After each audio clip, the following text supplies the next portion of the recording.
देखिएगा, intimate and close friendship is shown in, इसमें घनिष्ठ मित्रता को दर्शाया गया है। इंटीमेट एंड क्लोज फ्रेंडशिप, बहुत घनिष्ठ पक्के दोस्त, है ना।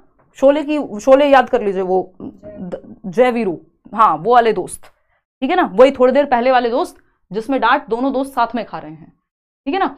तो इसमें घनिष्ठ मित्रता को दर्शाया गया है। क्या अर्ली चाइल्डहुड में? नहीं, टेम्परेरी फ्रेंडशिप्स का टाइम पीरियड है ये, अस्थायी, थोड़ी देर के लिए मिले, किसी होटल में खाना खाने गए थे, रेस्टोरेंट में, बच्चे 3 साल के, 3 से 6 वर्ष के जो बच्चे होते हैं अर्ली चाइल्डहुड, जिसमें हम 2 से 6 काउंट कर रहे हैं, ये मंदिर में मिले, कहीं और मिल गए, थोड़ी देर के लिए बात करेंगे, प्ले वे में गए, थोड़ी देर खेले और अपना घर आ गए।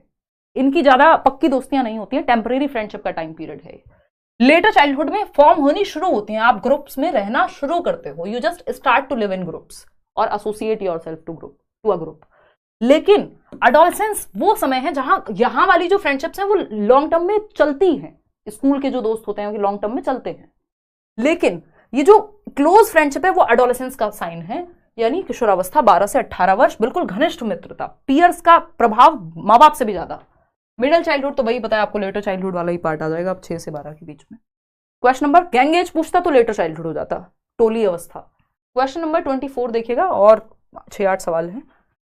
स्टेटमेंट ए, ध्यान से पढ़िएगा इसको, और statement B, development is a qualitative and quantitative change in the organism, विकास जीव में गुणात्मक और मात्रात्मक परिवर्तन है।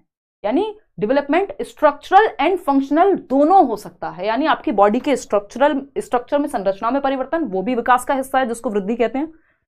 और आपका फंक्शनल चेंजेस, फंक्शनल मतलब क्वालिटेटिव चेंजेस, कि अब आपकी समझ बेहतर हो गई है, अब आपके इमोशंस पर कंट्रोल अच्छा आ गया, हर बात पे रो नहीं देते हैं, या रोते हैं तो खुल के रोते हैं, मतलब आप बेसिकली क्वालिटेटिव गुणात्मक परिवर्तन आ रहे हैं, फंक्शनल चेंजेस, आपके फंक्शन करने की एबिलिटी बेहतर हो गई है पहले से।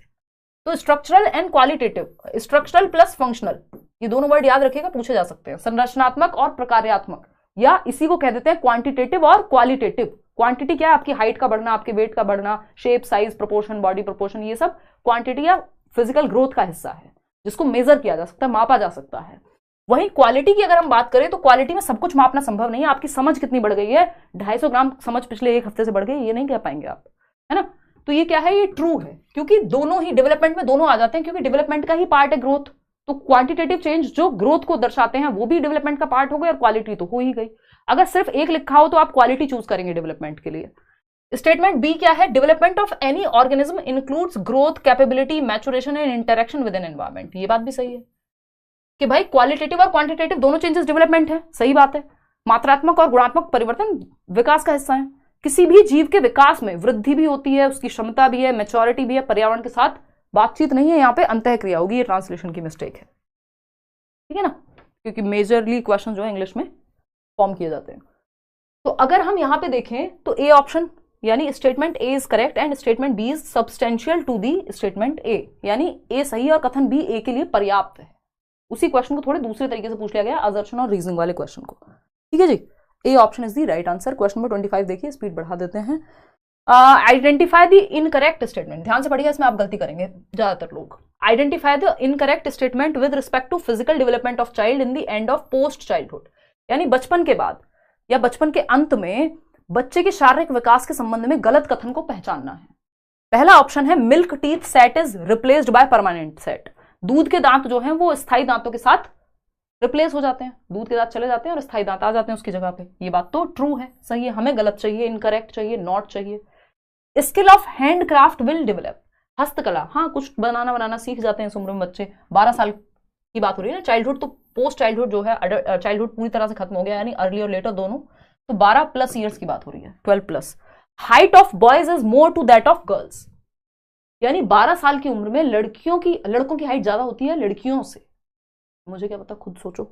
Height of girls is more to, लड़कों से पूछो, इनसे, इनका सारा ध्यान लड़कियों पर रहता है कि 12 साल की उम्र में, है ना। तो देखिएगा एक बार, अगर हम बात करें height of girls is more to that of boys, यानी लड़कियों की लंबाई लड़कों से अधिक होती है। Height of girls is more to that of boys, ये बात ट्रू है। क्यों? क्योंकि girls mature faster than boys. भूल गए थे क्या भाई? लड़कियों में मेच्योरिटी, एडोलसेंस में अगर हम बात कर रहे हैं तो 2 साल का अंतर रहता है, लड़कियों में मेच्योरिटी पहले आ जाती है और लड़कों में थोड़ा सा लेट आएगी, है ना। कुछ लोगों में आती ही नहीं, डिस्पाइट ऑफ नहीं यूज करते हैं, डिस्पाइट जेंडर, ठीक है ना। तो लड़कों की लंबाई लड़कियों से अधिक होती है, ये कहना गलत होगा कि height of boys is more to that of girls, क्योंकि चाइल्डहुड के अंत की बात हो रही है। यही बात अगर हम कहें अडल्टहुड में या एडोलेसेंस के अंत में, तो हो सकता है, हो क्या सकता है, हो ही जाएगा कि लड़कियों की एवरेज हाइट लड़कियों से ज्यादा होगी। लेकिन at the time of adolescence, या जब एडोलेसेंस या प्यूबर्टी शुरू हो रही है या फिर चाइल्डहुड खत्म हो रहा है जस्ट, तो उस समय पे लड़कियों का जो speed of growth and development है वो ज्यादा होगी, क्योंकि girls mature faster than boys. लगभग 2 साल का अंतर रहता है अगर प्यूबर्टी हिट